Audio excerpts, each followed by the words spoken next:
गुना संसदीय क्षेत्र के 3 दिवसीय दौरे के अंतिम दिन रविवार को केंद्रीय मंत्री क्षेत्रीय सांसद ज्योतिरादित्य सिंधिया म्याना पहुंचे। इस दौरान उन्होंने जहां एक और शोक संतप्त परिवारों से भेंट कर अपनी संवेदनाएं व्यक्त की, दूसरी ओर स्वास्थ्य सुविधाओं और जन समस्याओं के निराकरण पर विशेष ध्यान दिया। दौरे की शुरुआत में सिंधिया पूर्व मंडल अध्यक्ष के निवास पहुंचे और उनके माता पिता के निधन पर शोक व्यक्त किया। इसके बाद उन्होंने के भार्गव के घर पहुंचकर भी अपनी संवेदनाएं प्रकट की। विकास कार्यों की समीक्षा करते हुए सिंधिया ने नवनिर्मित जिला प्रशिक्षण केंद्र का निरीक्षण किया। अधिकारियों को इसे जल्द से जल्द पूर्ण करने के निर्देश दिए। सिंधिया ने म्याना के नवनिर्मित 30 बिस्तरों वाले अस्पताल का गहन निरीक्षण किया और वहां उपलब्ध सुविधाओं का जायजा लिया। इस दौरान वहां 14 वर्ष की बालिकाओं के लिए टीकाकरण अभियान चल रहा था।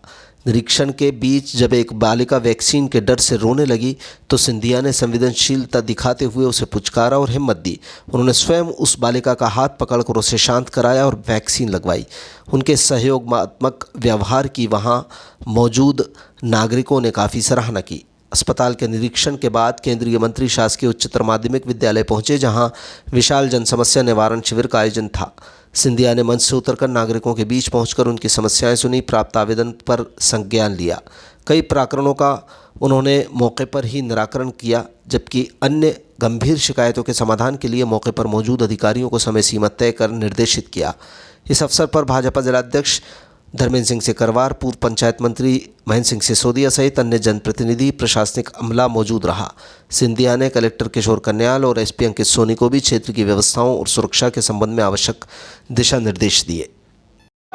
बड़े भावुक क्षण देखने को मिले। 25 साल पुरानी समस्या 5 मिनट में सॉल्व हो गई है। बड़ा संवेदनशील यही एक उद्देश्य है जन सुनवाई का कार्यक्रम कि जैसे मैंने कहा, जहाँ बड़े बड़े विकास के कार्य महत्वपूर्ण हैं, वहीं एक एक व्यक्ति की व्यक्तिगत समस्या का निराकरण और समाधान, ये भी हमारा उद्देश्य होना चाहिए। कई कहानियाँ हमने सुनी, जहाँ 25 साल से लोग चक्कर खा रहे थे बीपीएल कार्ड के लिए या प्रधानमंत्री आवास योजना की सूची में उनका नाम डालने के लिए।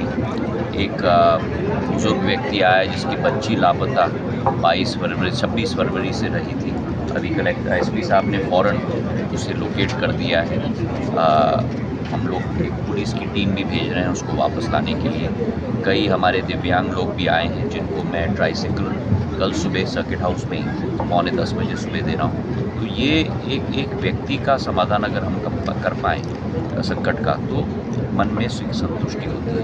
मैं प्रशासन को धन्यवाद देना चाहता हूँ।